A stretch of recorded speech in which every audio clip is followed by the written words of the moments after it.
শত শত বিঘা জায়গা আছে, অথচ তার জায়গা হচ্ছে জেলখানায়। আসলে ভাই টাকার গরম থাকে না রে ভাই।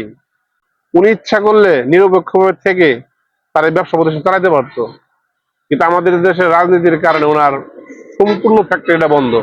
আমাদের দেশে উচিত ব্যবসা বাণিজ্য গুলা ঠিক রাখে রাজনীতি করা। আসসালামু আলাইকুম। আমি যেখানে আসছি এই জায়গাটার নাম হচ্ছে মায়ানগর। এই জায়গাটার মালিক সালমান রহমান, মালিক। যে বিষয়টার জন্য ভিডিও করেছি সেটা হলো যে টাকা আজ আছে কাল থাকবে না, কথা কিন্তু সত্য।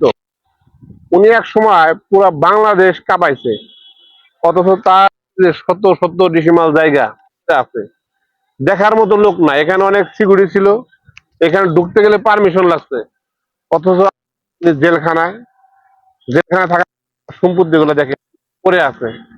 এই জায়গাটা ঘুরলে আমার অনেক কিছু মনে হইলো যে আমি এক সময় এখানে ভিতরে ঢোকার জন্য চাইছিলাম, কিন্তু সিকিউরিটি আমাকে প্রশ্ন করছিল কি জন্য ঢুকবেন।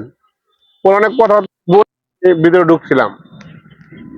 আজ একলা ঢুকে পড়লাম, কোনো সিকিউরিটি নাই, কোনো কিচ্ছু নাই, অথচ শত শত বিঘা জায়গা দেখেন, অভাব নাই, সম্পূর্ণ জায়গা এখন পড়ে আছে।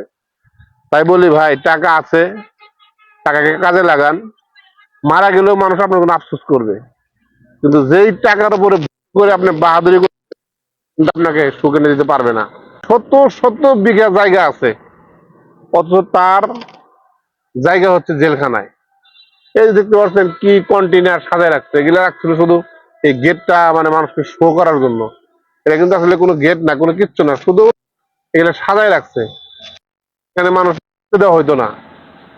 আর ওনার যে factory Beximco industrial park totally বন্ধ। আসলে ভাই টাকার গরম থাকে না রে ভাই। টাকা মানুষকে কখনো শান্তি এনে দিতে পারে না। উনি যে যেই পরিমাণ টাকার মালিক, উনি ইচ্ছা করলে নিরপেক্ষভাবে থেকে তার এই ব্যবসা প্রতিষ্ঠান চালাতে পারতো, কিন্তু আমাদের দেশের রাজনীতির কারণে ওনার সম্পূর্ণ ফ্যাক্টরিটা বন্ধ।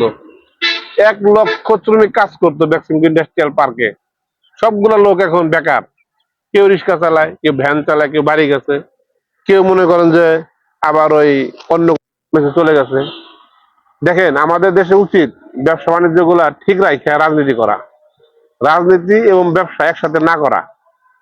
তো আসলেও ভিডিওটা এমনি করলাম, যাদের ভালো লাগছে অবশ্যই একটা লাইক দিবেন, আর যদি পারেন একটু শেয়ার করে দিবেন। তা ভালো থাকবেন, সুস্থ থাকবেন। আসসালামু আলাইকুম।